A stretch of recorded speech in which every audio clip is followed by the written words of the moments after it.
Hello, everyone. I'm Jim Garrison. I am in the vicinity of Yosemite National Park. I've been on a retreat over the last week or so. I want to greet you in the spirit of the trees and nature. As I've been recounting as I've been here, Yosemite is one of the most beautiful spots, and certainly in the United States and in the world, and nestled in the southern part of the park, the first national park ever created in the United States by President Theodore Roosevelt back over a century ago. And there's a grove of sequoias, particularly elegant old redwood.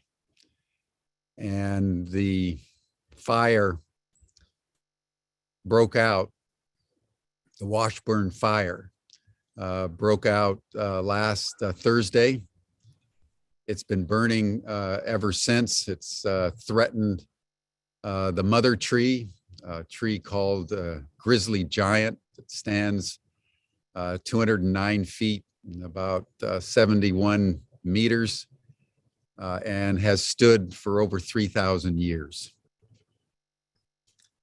Firefighters have been battling the flames, putting in sprinkler systems and dropping fire retardant from the skies, and 24/7 have been with extraordinary heroism in intense heat and high winds in the height of summer, trying to preserve this precious final last stand of sequoias in the Yosemite National Park, about 500 trees.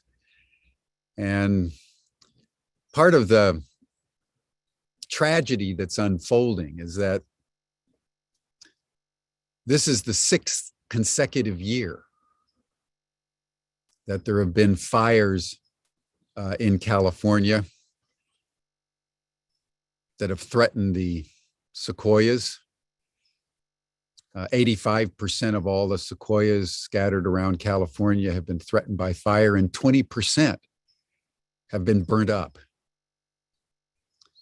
It was released in the news this morning that the fire that started the current fire here at Yosemite was human ignited. And that kind of adds to the tragedy. It didn't come from nature, as it often does in intense heat. It came from some negligence on the part of some human who may not have even been aware that they were starting a fire that would engulf one of the last stands of some of the oldest life forms in the tree world on planet Earth. And I have felt a particularly poignant relationship since I just happened to be here, just to sit each day and bear witness and send love and support to the trees as best as I could, as just a little human being that couldn't do much other than pray and other than bear witness and other than just intend my heart to their hearts and my water to their water. So it's in that spirit that I want to greet you on this 7th and final day. I'll be returning to the Bay Area later on, and we'll carry on having had a very beautiful retreat within the context, as it's turned out, of the central contradiction of our time. That human habitation on our planet has become lethal to the planet. And yet it's going to take humans to secure the planet by remembering that which we've forgotten. And that is, we are nature. We are the sequoias. We are the birds and the fish We are sentient life. We're interconnected with it all. And remembering that which we've forgotten is the challenge of all of us, but it is at the root of why we established Humanity Rising. So that day after day, broadcast after broadcast, now well over 500 broadcasts in the last 2.5 years, will be able to enable humanity to rise, humanity rising in a way that receives the blessing of the sequoias who are threatened by humanity, but still love us and still nurture us. And as we breathe, they breathe. And the mother, whatever we do to her, never ceases in her love and her succor to enable us to be who she created us to be, because we are nature. So in that spirit, I want to just thank you all for joining us today. I want to now, as we always do before we begin our program, just take a moment and pause and become aware of your body. Feel that your body is nature, and close your eyes if you can. And feel your heart. Align yourself with your heart. And in the spirit of gratitude and eternal thanksgiving that you're alive at this moment, let us feel each other. And on this day, let us feel the sequoias. Let us feel with deep love the mother tree.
Thank you, everyone. Just so you all know, the fire was 20% contained yesterday. They've continued to improve over the last 24 hours. So we can rest assured that once again, in a small way, in the face of the conflagration, we've preserved the mother tree, at least as of today. And let us give thanks for that. In the spirit of the mother tree, I want to just announce our sessions over the next 3 days. We're going to be talking about really how plants can help humanity. We're going to be discussing the therapeutic use of psychedelics, particularly plant medicine.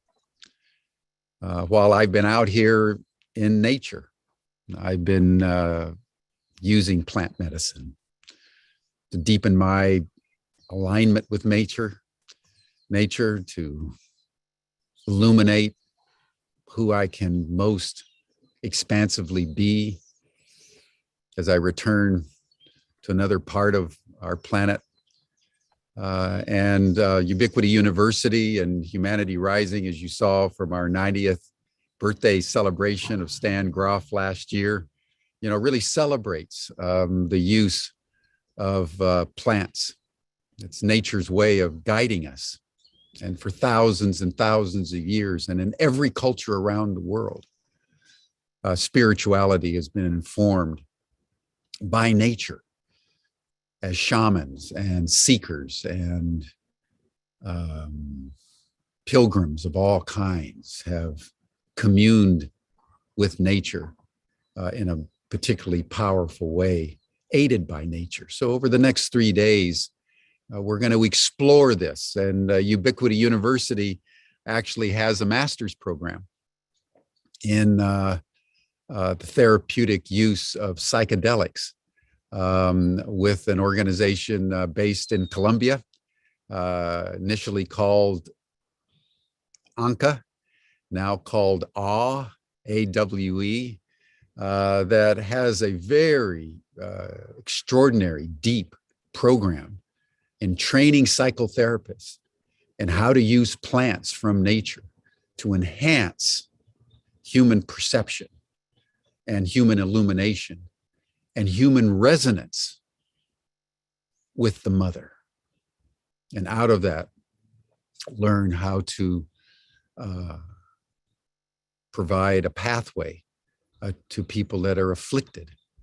As many of you know, the research data indicates that many of the psychedelics now are proving themselves to be extraordinarily effective in dealing with PTSD, and dealing with alcoholism, dealing with depression, dealing with psychological, mental, and emotional ailments of all kinds. Mother Nature is here for us. And if we just listen to her and come back into alignment with her, we can work out and work through the ailments that have been arising in us because of our disconnection. So in that spirit, I want to welcome my good friend and colleague, George Caponelli, whose idea it was to have this program on the therapeutic use of psychedelics. So George, I'll turn the program over to you. George will introduce our speakers and engage in the conversation. And then as usual, I'll circle back at a certain point and we'll expand the dialogue. George, welcome. Well, thanks, Jim.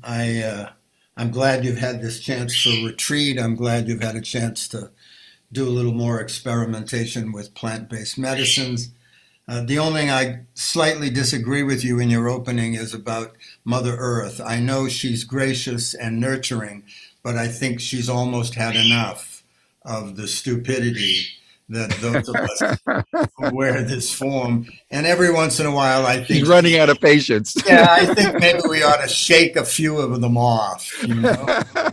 So, anyway, welcome to this week. It's actually 3 days, but I think it's going to be the beginning of several weeks that we'll look at this issue. In addition to psychedelics and other plant-based medicines, on Friday, we're also going to look at other forms of therapy that produce some of the same reactions. And so, welcome. And I'd like to welcome Renato. Are you there?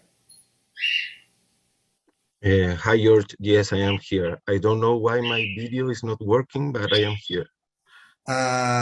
So have you've turned your video on? Yes, it is on. I really don't understand what is happening. Maybe when you give me no, I don't know. I re-entry to the meeting and it's the same. I see. Georg. Yeah, what I can say from this technical end, yeah, your video is activated. So for some reason, your computer doesn't send the video signal over. Maybe you have a smartphone you can log in with, or maybe you have some other video conferencing tool on that is using the webcam.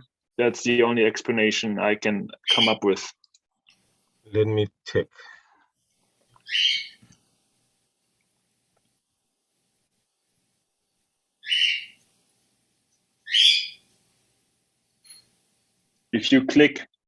if you see at the bottom, there is a button that says start video. There's a little arrow that goes up on the right side. There you can select your webcam.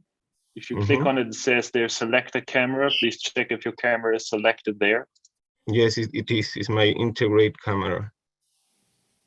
And there's just some kind of defect, I suppose. I don't know. Maybe we can start, and then when I give the word to Mar, I can check it again. Yeah, you can restart your computer when somebody else speaks later. Maybe it works then. Well, Okay. why don't you try doing that now, Renato? Jim, come on back in, and you and I can chat a little bit more about these therapies and psychedelics, and we'll give Renato. And is your associate director also going to join you today, Renato? Yes, here it is with me, Mar, that is the co-director of the program, and Valentina, that work with us in the academic coordination of the program. When you sign off, look for the panelist link that Georg sent you that isn't Jim's link or mine, that is the actual panelist link, and see if that helps at all. Jim, Okay. will you come back in while Renato does that? I will get out and I will try to enter again in a Thank minute. you. Thank you. There you are. So I know Renato and his associate director have some great information for us if we can get that worked out today. In the meantime, I think that one of the reasons for this series, as you know, is not only that Ubiquity has this master's degree program and really supports it, but we're finding more and more individuals around the country who are doing deep research and practice. Johns Hopkins has a wonderful program now in association with Christus St. Vincent's here in New Mexico. And they even did a wonderful evening at the Lenzik Performing Arts Center where they brought a number of people who had been part of their trial programs, and the results they reported were just extraordinary. And here we have these gifts that have been around for thousands of years and part of the wisdom traditions. And as usual, our federal government has their legs, their arms, and their eyes crossed. For a while, a psychiatrist who has done some extraordinary work, who lives in Santa Fe, had been given permission to do some test trials at veterans hospitals. And what he reports in regard to PTSD is extraordinary. There you are. Hey. We got close, Renato. Yeah. Now it's work. There we know go. what There happened, we but now go. it's There we work. go. Good to see you again. Yeah. The mystery. Oh, there's Mar. Hello. So Perfect. nice to see you both. Would you and Valentina. Valentina, could you each just give us a minute on who you are and your relationship to this terrific work that you're doing? Renato, would you begin, please? Yes, sure. Well, my name is Renato. I am educator, research, and an activist. And I work in the training program as the academic coordinator of the program. Yeah, hi everyone. I'm Mar. I'm the co-director of the nonprofit. I'm anthropologist, and I studied also familiar constellations and Gestalt therapy. Hi, hello everyone. My name is Valentina, and I am a psychotherapist, and I work supporting Renato with the academic coordination and with Mar with some other duties on the program.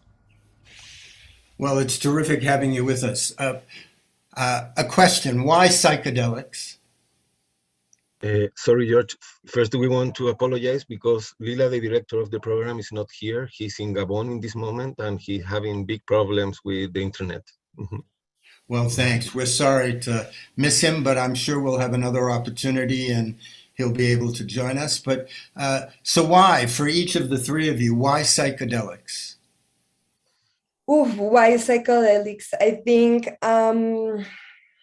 psychedelics can be a big door to the mystery. And right now, the mystery is like our main, like the center of the nonprofit. We really want to explore those spaces. And I think psychedelic had opened for me and for us the door to go into that. Your phrase, the door to the mysteries, is a terrific phrase. Valentina, how about you? Why psychedelics? I came to psychedelics kind of by chance, actually, after I realized that psychoanalysis, which I was very into before, no longer resonated with me because didn't really have a space for the soul. And regardless of the fact that I had been in psychoanalysis myself for many, many years, I had never really found healing in those spaces. And then I arrived to psychedelics that allow me to get in touch with my inner healer. And so from this realization, I had a wish to want to share this gift with others. Renato. Well, in my case, I have a very close relation with psychedelics since I was a teenager. So I think that a lot of people here. In first time was because of the cognitive possibilities of psychedelic what really called my attention. But then when I get older, I have some kind of personal important crisis where I relate with shamanism. So there I found all the others potentiality of psychedelics as a spiritual tools, as cognitive tools, also as learning tools, and also as transformative tools. Yeah. So I have a personal, very close relation with psychedelics. Has been very important in my life and in my growth. And when this project appeared and I was called to take part of it, I really also think that psychedelics has this potential for social change and social improvement. Yeah. It's amazing to me. Jim and I were talking about this before. I think anyone who has had any experience at all, even minor experiences, if any of them are minor with psychedelics, understands that they are that doorway that Mara talks about and that we've all experienced. Here in the US, of course, as in many other things, we're way behind.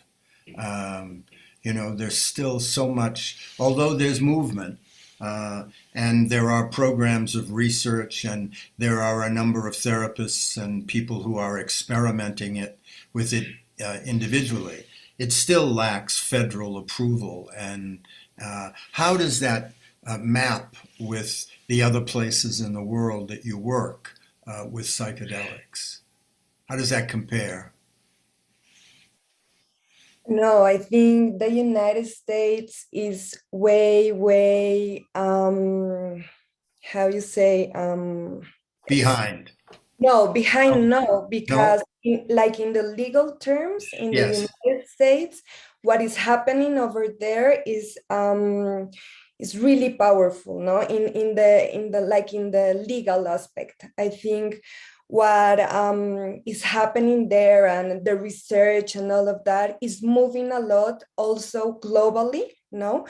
But what like the element that I think that we have, for example, in Latin America and in other places, is the indigenous world, no? That they had been working with medicine plants for generations, and it's legal, like in those terms. So in that sense, they had like gain a lot of territory, like in that sense, no, like with the work with the medicines. But in the legal terms, yeah, I think the United States is is doing things that other places we are way behind. Uh-huh. Yes, Valentin, I go want ahead. to add to that that it's very interesting how culture frame the relation with psychedelics and with their potential. I think that what the Latin American or Southern approach gives to the field is this close relation with shamanism. Yeah? In fact, we know that in the last 2 or 3 years has emerged some training similar to the one that we are giving. But from my point of view, what makes us unique is that we have a historical and very honest bond with these shamanic cultures that take part of the program. So if you put it in that term, I think that what our program can give to the field is this close relation with shamanism in the exploring the mystery. Mhm. Valentina, tell us a little bit what you said about your personal experience and the fact that you had been unable through traditional therapy to arrive at that same place. What's your experience with your patients and your clients now? How does that differ from your own personal experience before psychedelics? Well, I think that all my experience for psychoanalysis kind of provided a base that give me a grounding for then allow me to go in the other direction in a way with psychedelics, so that I could then bring that experience, that kind of ability that psychedelics allow you to transcend the pain and neurosis and problems, rather than having to go very deep into them and in a way keeping you stuck in the past. And I think that for me that became very important, to be able to transmit that to the clients that I work with.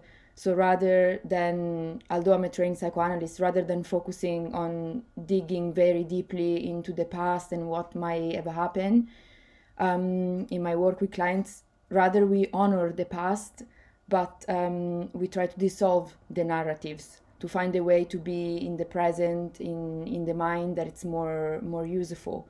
Does And that of answer?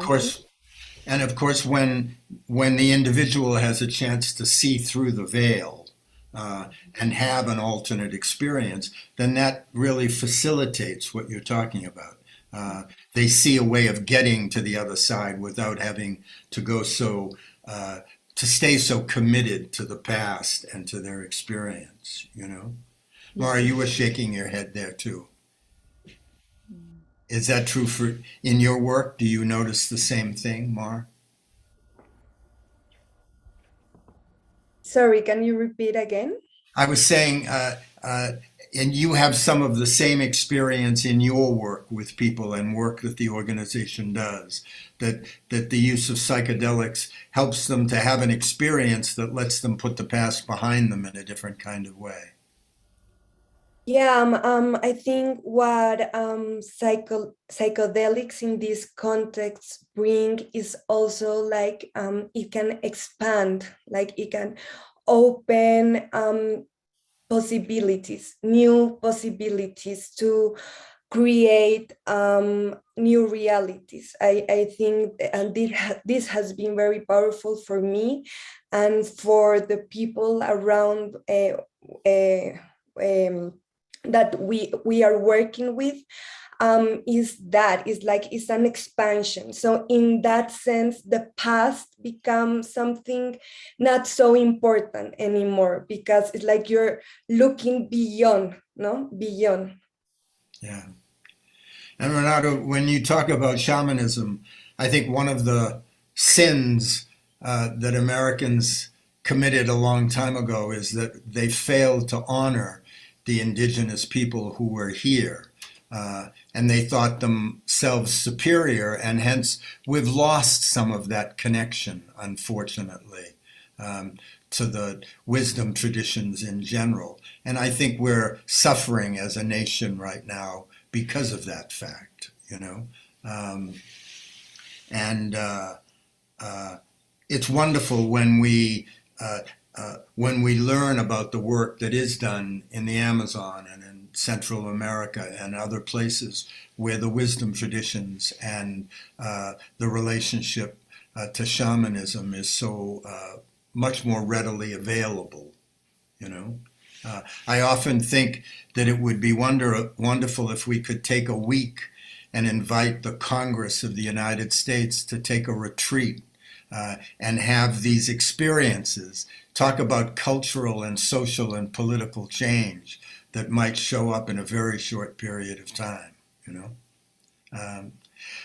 Stories that you might have from people that you've worked with or other work you've done yourselves that can further invite our viewers and listeners to greater understandings about the value of psychedelics? Yes, I was thinking that what do you tell us about the relation between the North American people and their indigenous wisdom is not so different from what happens in Latin America. I think that historical Latin America has seen their indigenous people and their wisdom and without respect. I think that is something relatively new. The last two decades, I think that we have approached indigenous people with other eyes, with respect and admiration, and trying to learn from them. And this is a big cultural change that also happened here in Latin America. I think it's similar. Can you repeat me the last question, please? I was thinking about this first idea. No, thank you. Do you have a story about an experience with a client or with an individual that has been served by the organization that demonstrates that kind of transformation? Yeah, I will answer you in an indirect way. I think that what I have talked with our students, one of the main things of the experience is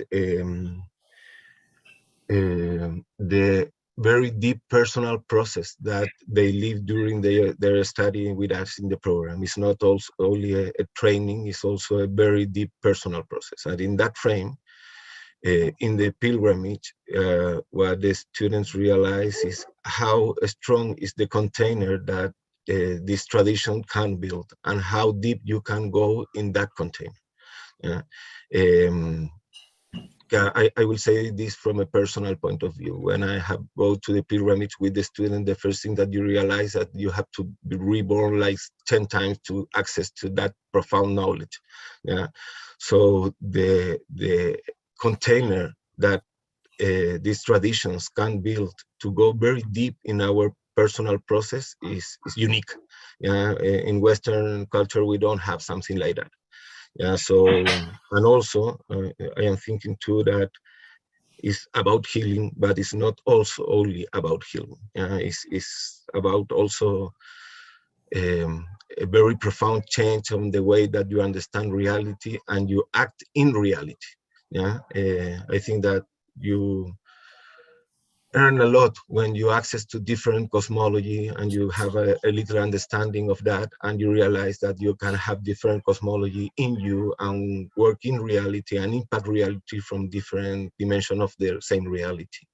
So the importance of the container, how strong it is, and the possibility that gave you as a student and also for us as the ones that are in charge in the program has been incredible. And I'm touched by the fact that you call it a pilgrimage, and that phrase, that word, alters the whole perspective of what the process is, rather than simply therapy or simply this or that.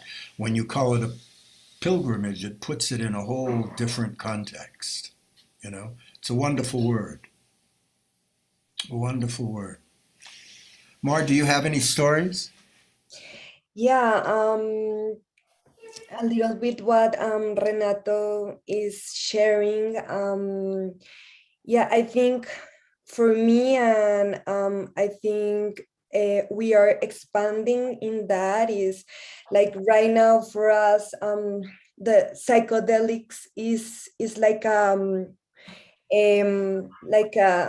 little step for what is beyond that, and the big topics that really we are trying to get access is more getting in touch with death, with psychosis, with your personal process as the way to learn how to be to others, no, in service. More than a therapy is more being in service, but passing through all of these stages. So actually right now I feel like psychedelics like is not about the substance or the plant medicine. Is more like a way of being in the world and of getting closer to the mystery, and to give the possibility to deconstruct ourselves and to feel like the void, like the emptiness, and to feel that you don't have a structure. Like we are like trying to go to those places with our students, and I think it has been beautiful and very powerful what we are building here, no, and learning and co-creating in the moment. So right now I have seen a lot of changes like in our students, and I think Valentina can talk a little bit more about that. But we are trying to go beyond psychedelics. That's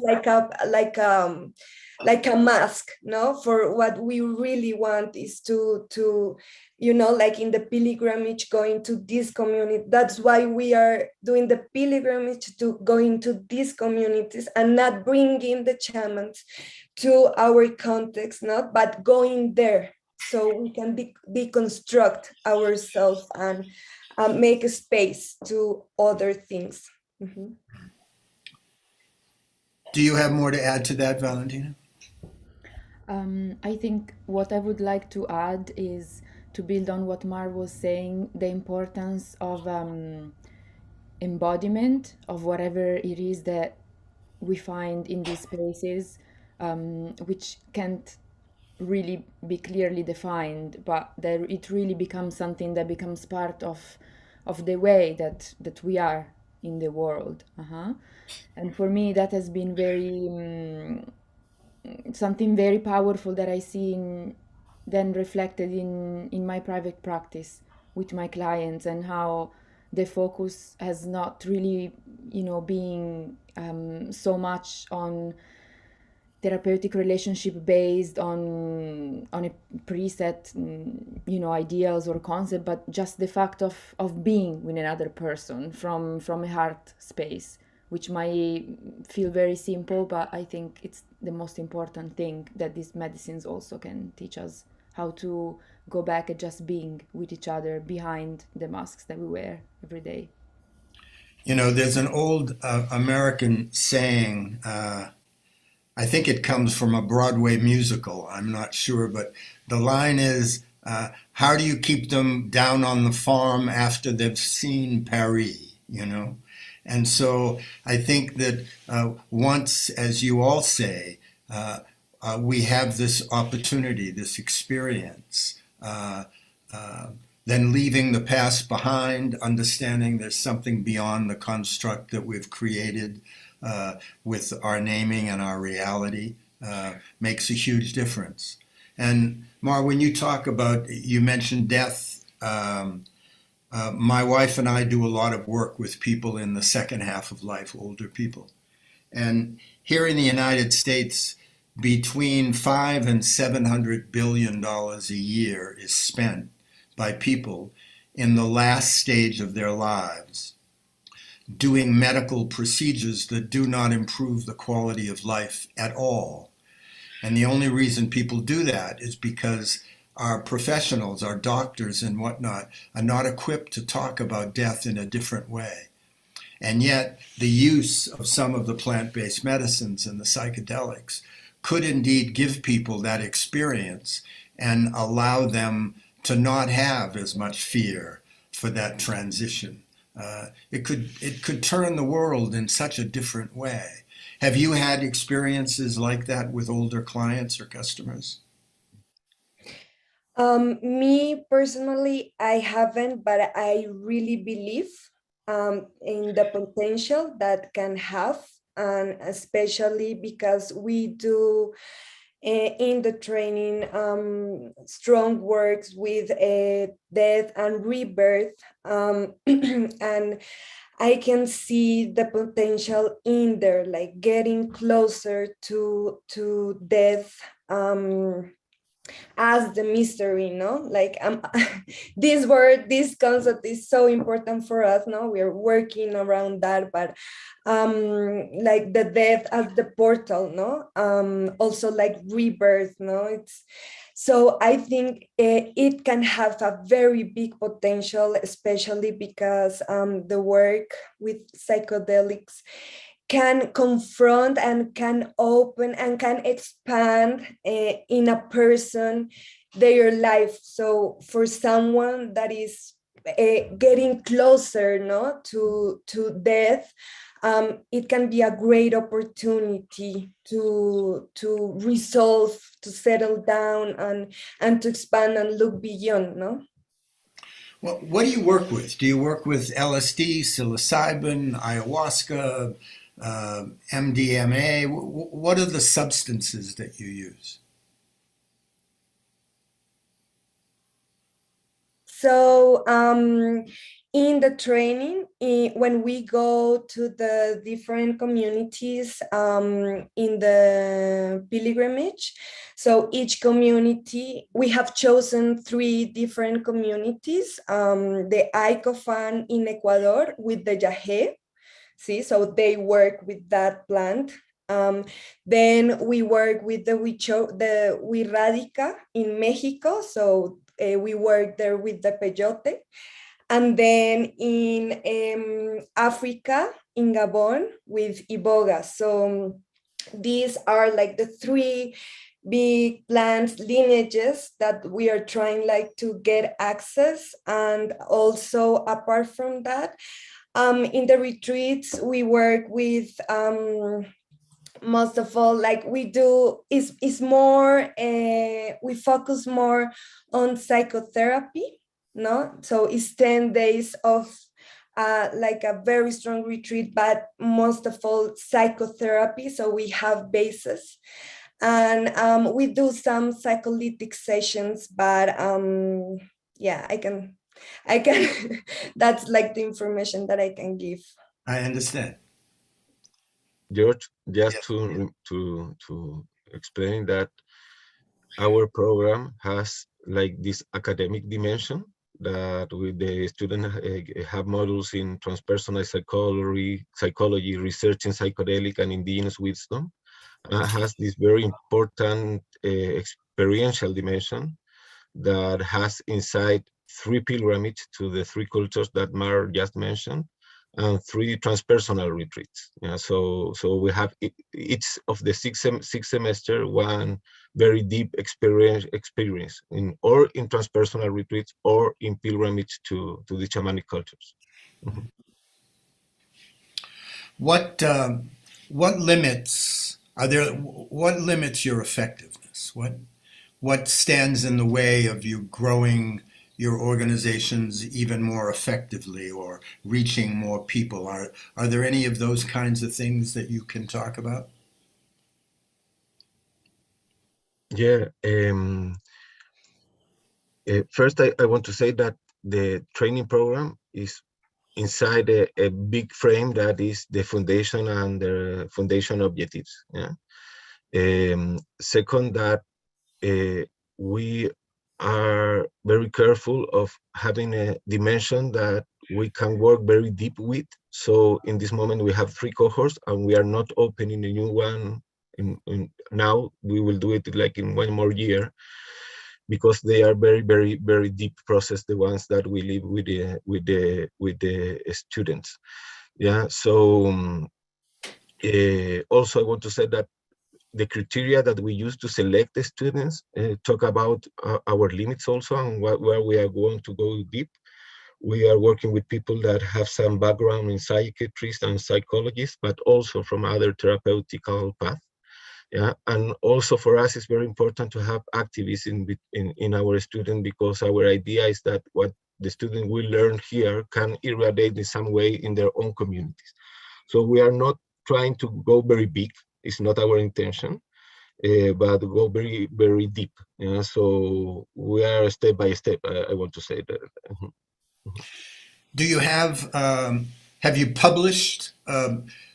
Do you have books that can help people in other parts of the world better understand what you do and what you've done, and how they can perhaps explore a replication of your work? I know obviously you're working with Kim and Ubiquity, and so there are people in the US that are doing that. I ask the question because most of us understand that at the moment the world is in a time of significant challenge.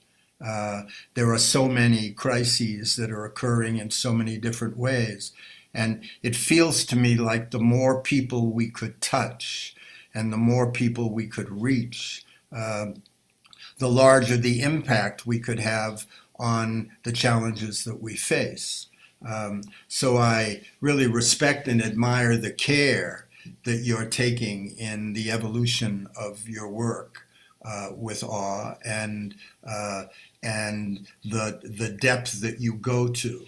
Do you have any thoughts about how more people could be reached? How are you funded, for an example? Do you take donations? How could people support your effort?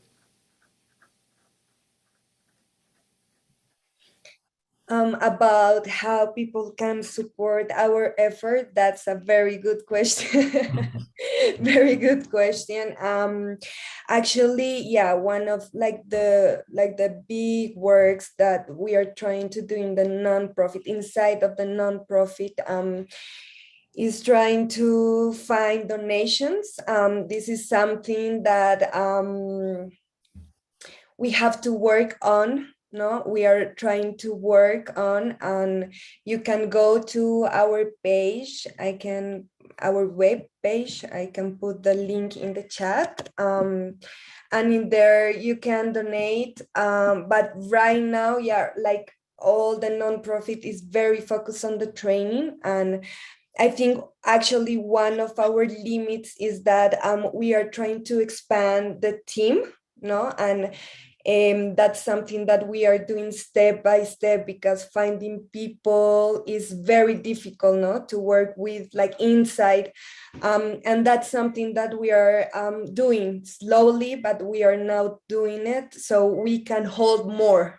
No, we can have like a bigger structure to hold all the other ideas that we have, and I hope in the future we can do it. So yeah, right now is probably just going into the web page, but yeah. Yeah, George, I want to add something that this training program has a history. Yeah, Lila, that is the director of the program, has been developed the pyramids and the transpersonal retreat for a long time. What is new in this project is to put that together with this academical approach and with the purpose of training therapists. Yeah, but that's the way that we want to impact.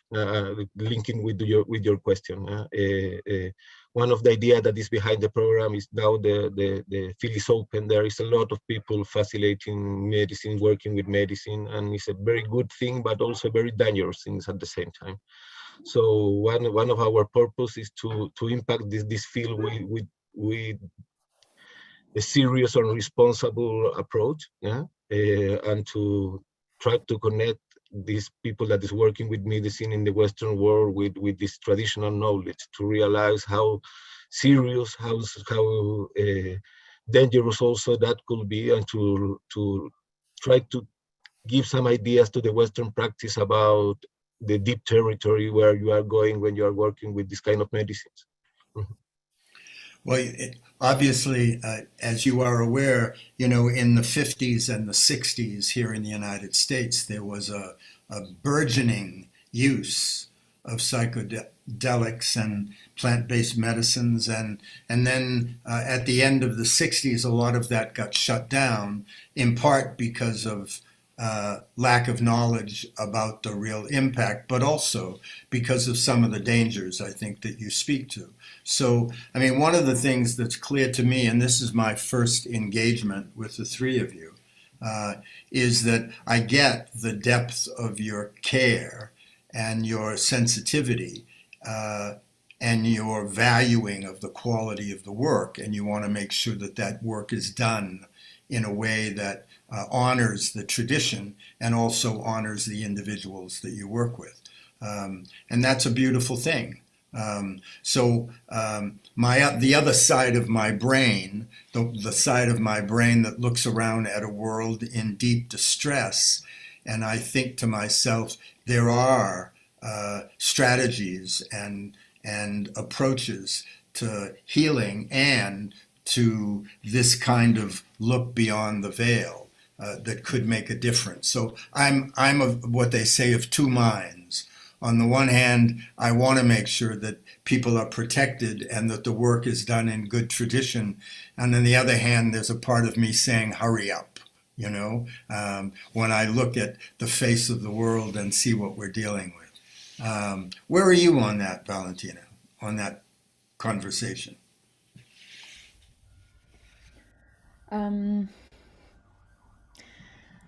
Well, I think that the word that comes to mind is balance. So how to find a way to honor both sides of the story. Mm-hmm. Yeah. What else do you want to talk about? About your work, about the joy it brings you. You obviously, all three of you, have a lot of passion and integrity and commitment in the work that you do. What else do you want to say about this work?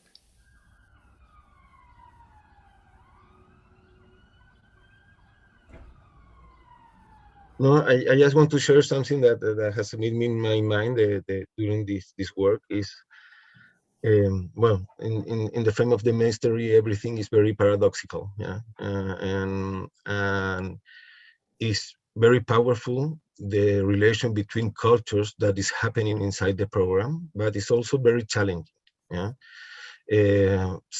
For the both sides. One of the things that we take care in the pilgrimage is that the people in that communities doesn't make a performance to our students. It's more that our students are visiting and knowing their own ways, and that can be very challenging. Yeah, and from another point of view, also. An important part of our students come from the United States, and the United States has their own culture and their own frame to work with psychedelics. Yeah, so it has been very interesting to deal with these cultural gaps between our students and the culture that we visit, between our students and our own culture. It's very interesting what happens there, and it's also very challenging, and you have to do it with a lot of care. Because can be a lot of misunderstanding. So I think that one of the things that has caught my attention as a teacher is the importance of be very careful with this cultural difference when you are putting all these cultures together with the same purpose. Mm-hmm. At the same time, though, if we talk about deconstructing, right, the stories that we all tell, there's a poet in the United States whose name is Mark Nepo. And Mark says that what we reach for may be different culturally, but what makes us reach is the same. And it seems to me from my own experiences, when I go deeper into my version of the mystery, I find out how similar I am rather than different from other people. And so, say just a little bit more, Renato, about the challenges.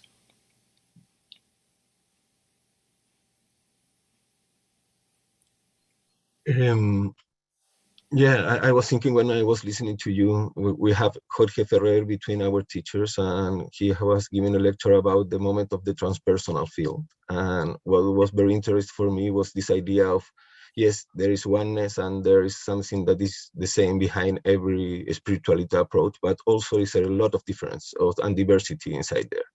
And I find it a very powerful idea. Yeah. So I was just thinking about that when you asked that question. Yeah, I think that the cultural diverse that our student, us, and the culture that we visit build together has all that potentiality. There are a lot of different approach and territories of the spiritual that are coming together, but also needs a lot of respect. Yeah, when we Western people deconstruct, we try to make that another norm. Yeah, so it has been very challenging to deal with that, and it's beautiful what you see. For example, we are going to the I community that in a first look seems very patriarchal, and at the same time we have important queer a number of in between our students is a big queer community, and we have very powerful feminist students also, and that encounter has been very, very, very interesting to look behind the first look, to understand deep how the different cultures work with the spirituality, the importance of cosmology behind them, and don't make easy judgment about the other cultures. I think it's a call to also to learn about the diversity from a very subjective and sensitive point of view. Yeah, and that's what really has been in my mind this last month working here about all this cultural difference, the diversity of spirituality, the oneness at the same time, the fact that we are all the same and we are all part of the mystery at the same time. I think that process is very powerful. Mm-hmm. Thank you for that. Thank you.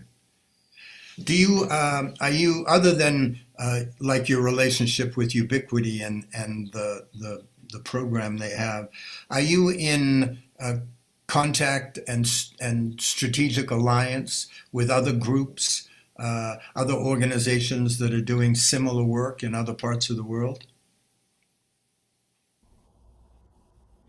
Maybe just before Mar or Renato answer this question, I have to excuse myself.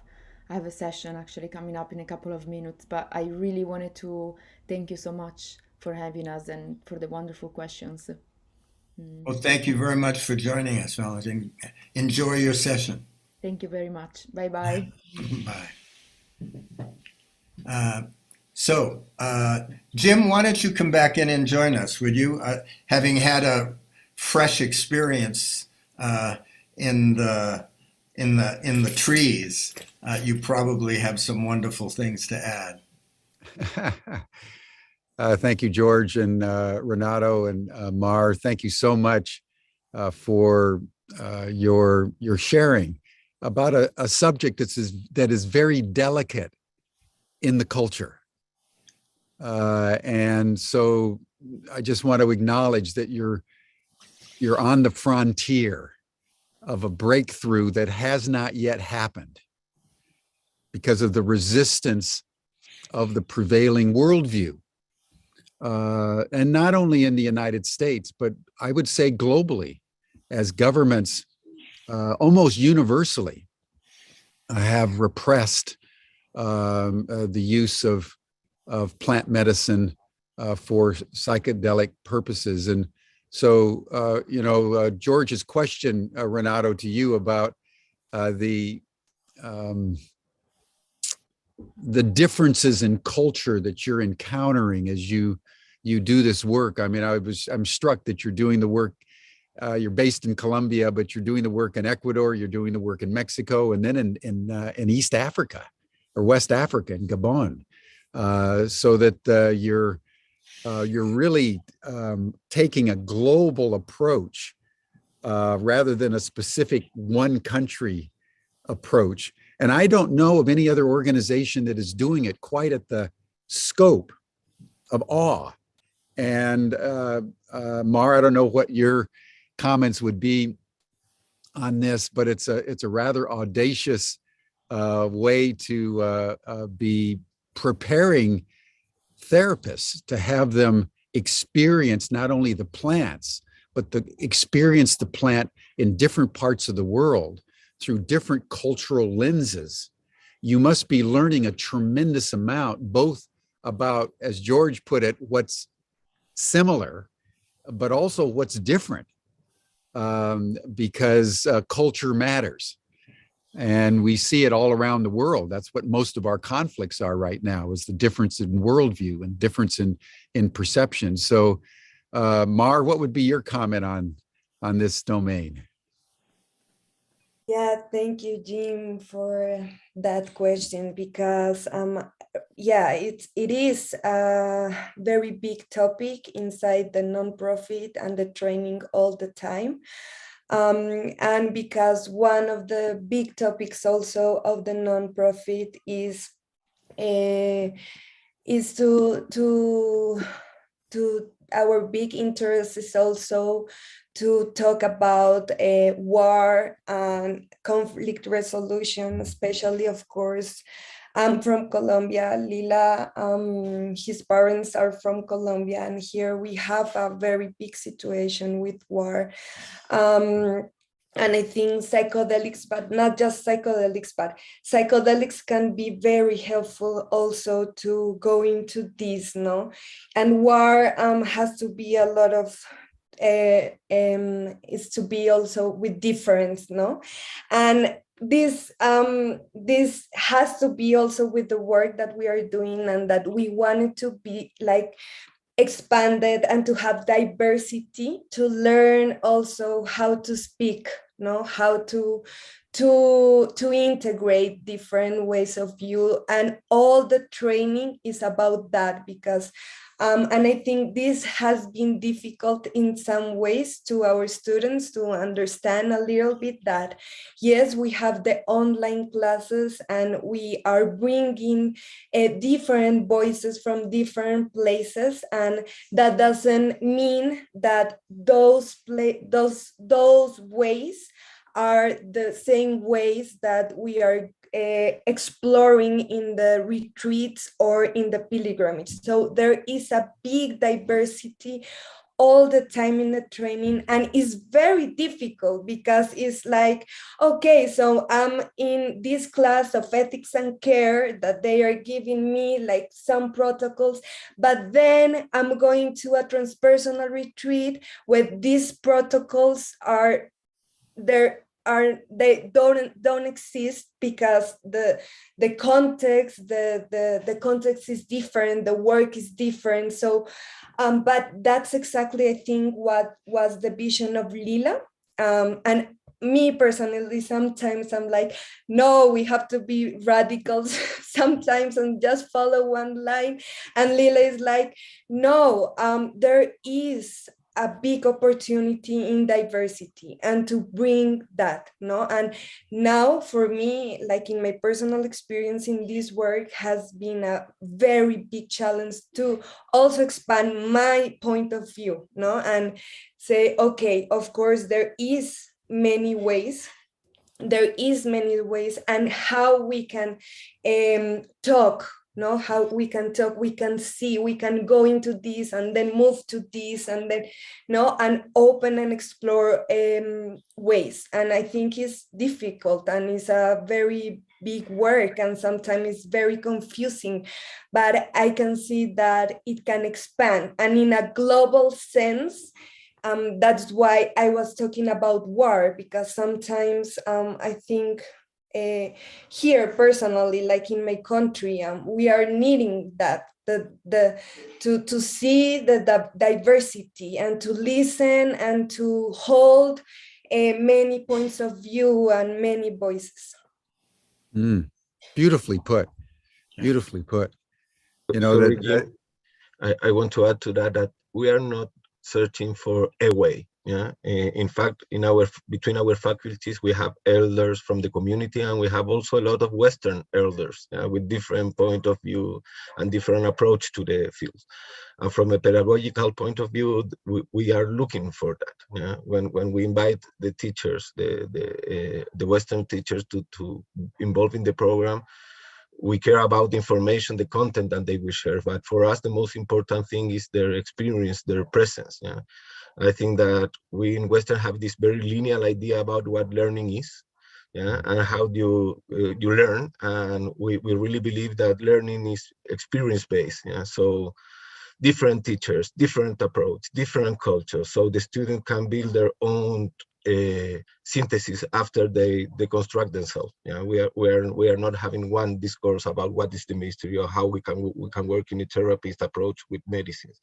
Yeah, we are trying to put all this perspective together so we can deal with that complexity. Yeah. Well, this leads me to my next question, and it's a delicate one, but I want to probe it just simply because it's what's true. And that is that we have a contradiction. You know, we want to celebrate plant medicine. And as I indicated at the beginning, I've been on a retreat near Yosemite National Park in California. And I've taken plant medicine. I just want you to know, Jim, it doesn't show. I was going to say, yeah, I feel. But when I was getting set for the program, I thought maybe I shouldn't say anything. Maybe the government's watching. Maybe I could be arrested. Maybe this, maybe that. And then I thought, no, this is Humanity Rising. So I want to just probe a little bit with both of you, this contradiction between what we know to be true about plants and how they can inspire and heal and transform our psyches and souls and bodies. And yet, in some countries, it's a capital offense. Like when you go to Sri Lanka, when you get out of the airport, right there on the wall for every person to see is that any possession of drugs is a capital offense in Sri Lanka. So what you're doing, like what Ubiquity's doing, is in some ways the future, but it has to be conducted under the radar. And even one of the challenges we had, that George had for this session, is that some of the people that said, yes, I'll come on, got back to him and said, well, you know, things are a little delicate with the U.S. Justice Department. And so we feel we can't do it at this time. So I just wanted to open that up as the fulcrum, the anvil around and on which psychedelic therapy is being hammered into existence. It's in a deep contradiction, and would love to just hear from both of you how you experience this, and then how awe, particularly in different countries, is navigating through the eye of the needle.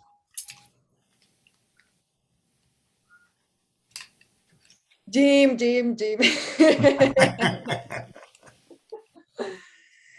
Yeah. Yes. A big topic. Don't say anything you don't want to say, but I just want to be real about where we all are. Yeah. About, you know, in this very precious advance in human civilization. Yeah, totally. What I can say is like we have to be like, life is to break through, and life somehow always find a way, a place to. And I think that's very important. I think also fear is a big topic in our societies, no, and with the government. Like, I think that's like a way to control, no. I have felt it very strong, no, the fear. And right now, someone that is feeling like to have no fear, to believe in the work, and we are finding the ways right now to be here talking, showing our faces, are putting together this training, and being visible somehow is talking about that. we are in different times also, no, and things are changing somehow. So there are many ways. I can say that there are many possibilities, and sometimes we forget that because of the fear and because the control, and that's why psychedelics is so important for me and for my heart, because had expand me in all sense, also on thinking to do this work. So yeah, there's always ways, many ways, many ways. The plants show the way. Renato.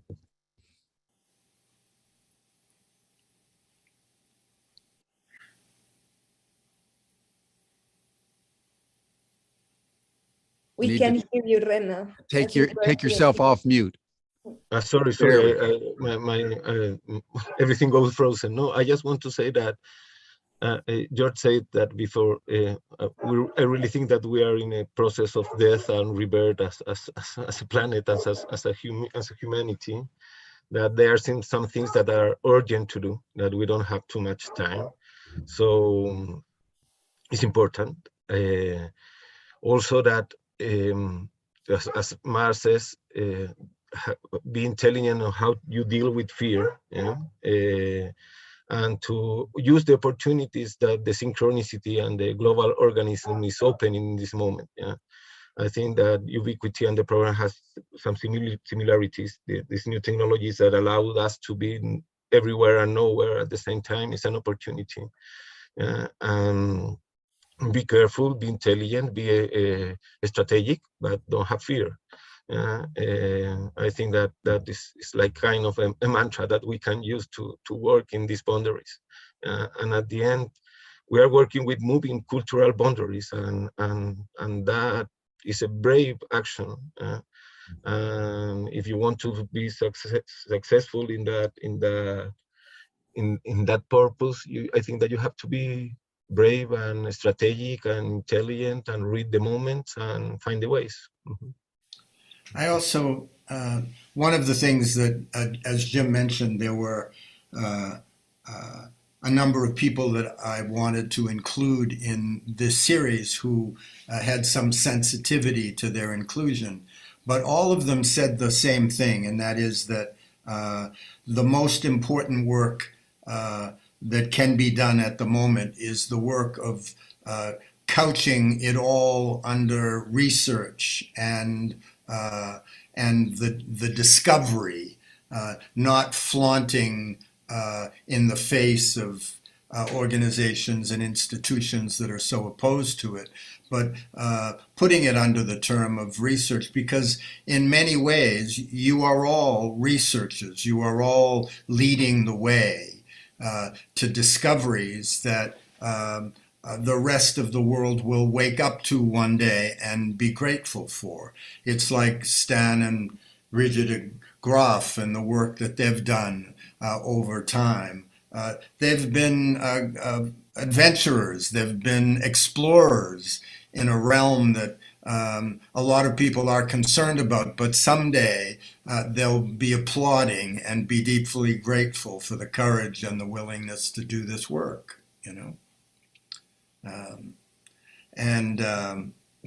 I still think we should have a week that Congress should take a holiday and they should all have this experience. It will change things pretty dramatically. I think it would make a wonderful film, almost something that the Merry Pranksters would have done a long time ago, So I'm sorry, Jim, what's next here, huh? Well, I was just going to say, to your point, George, that Stan's last book, I think, his kind of summation of his life is The Voyage of the Psychonaut. Yeah. We think of astronauts and cosmonauts going out into the vastness of space. Well, what Stan has done and what the psychedelics illumine is the psyche, is the interior of who we are in resonance with the larger natural order.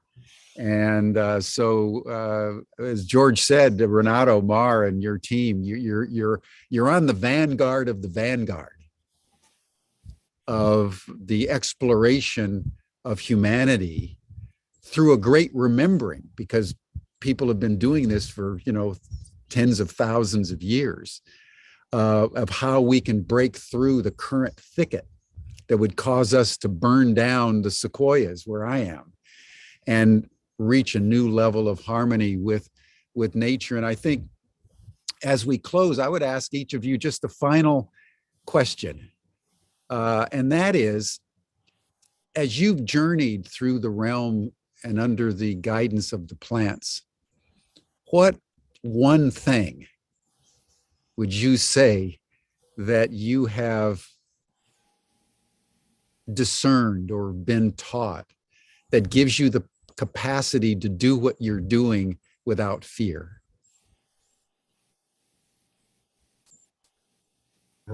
From my point of view, I was to tell you a little history.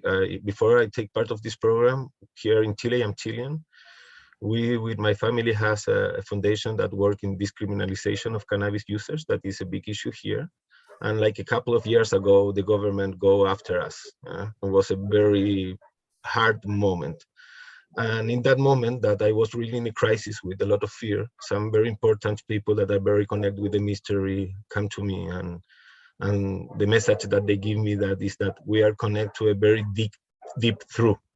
Yeah, that is very powerful, more powerful than anything. So you have to have faith and believe in the truth that you are inside, that you are related with, and believe in that power also. Yeah, so there are external objective things that can make a lot of damage, but I think that if you are really connect with the energy that move this kind of project, you have a very important defense there. So for me, will be that this is dealing with a very deep truth that is ineffable, with that we can define, but we can feel. Yeah. So from my point of view, in this moment of my life, if I have the opportunity to put in service, to give my body and my mind to that energy, I will not get loose, and I will go after that. So it's funny. At the end, it's about faith also. Yeah, it's a very strange eternal, but faith in a very deep truth, in something that is profound, real. Beautifully put. Yeah. And for me is in this work, I am very close to the edge, like I feel that, like and it's very scary sometimes, and it's also very expansive. So to be that close to the edge all the time makes me realize that nothing is so real, no? So even the nations, even the governments is like a construction, not like the metrics. So feeling that in my work gives me the strength, no, the strength to create other things. It's interesting. There's a line from T.S. Eliot in the Four Quartets, and he says, our task is to arrive at the place from which we started and know it for the first time. To arrive at a place of simplicity, costing nothing less than everything, you know? Yeah. And I think, Mar, your notion that it's on the edge where the fear is the greatest, but so is the courage, because it's at the edge, as you say, where it's the most expansive. Because you're looking off the edge of the cliff and all you have to do is leap. And Yeah. That's the psychedelic journey. Yes, it is. Beautiful, beautiful, beautiful. I want to thank you both so much. And just to say, everyone, how privileged we feel at Ubiquity University to have this partnership with people of this caliber and courage and commitment to the expansiveness of the edge.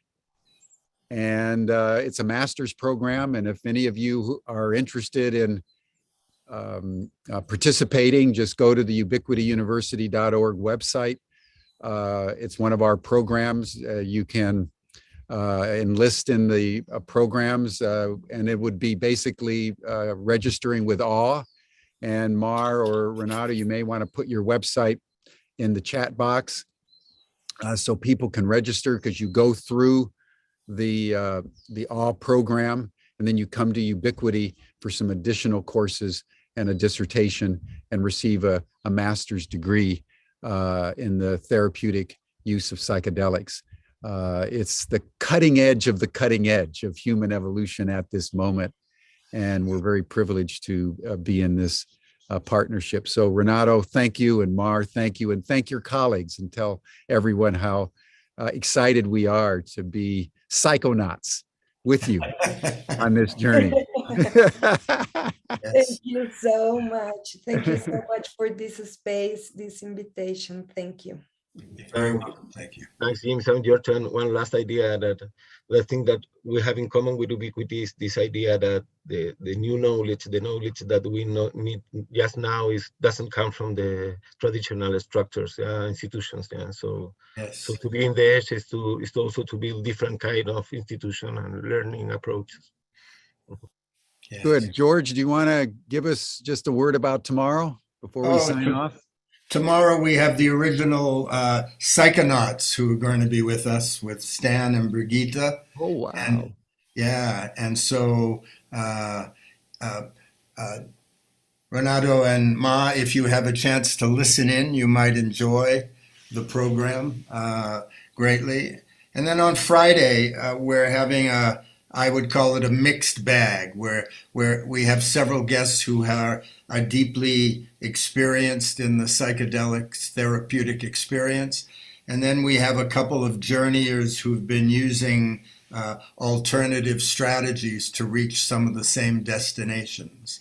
So we look forward to the rest of the week and to future conversations with you all.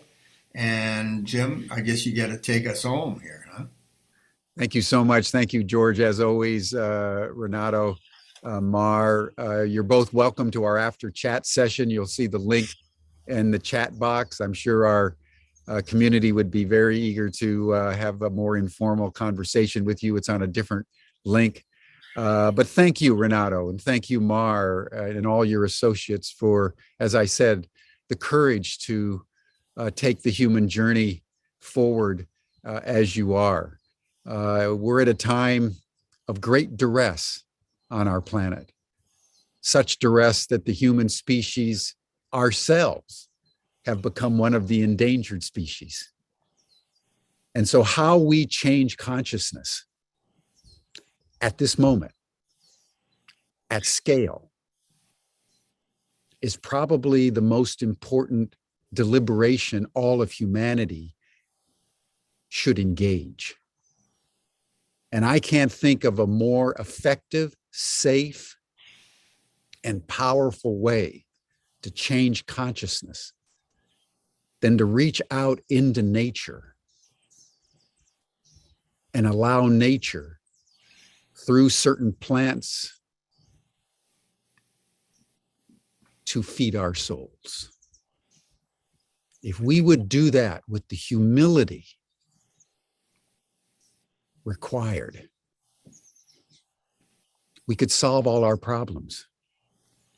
And so let's not forget this image of the governments in every country taking a week off, the UN taking a week off. I tell you, in a week, we could just change the planet. So let's keep holding that as an image, all right? Yeah, well, as a note on which to close, because he's going to be with us tomorrow. 50 years ago, when I first met Stan, I asked him, Stan, if one thing you could think of that would save the world, what would it be? And he said, I'd give everybody a tab of acid. And Stan is still right. And he's going to be with us tomorrow. So, Renato, Mar, thank you so much. George, thank you. Blessings. Thank you very much. Bye for now, everyone. We'll see you tomorrow.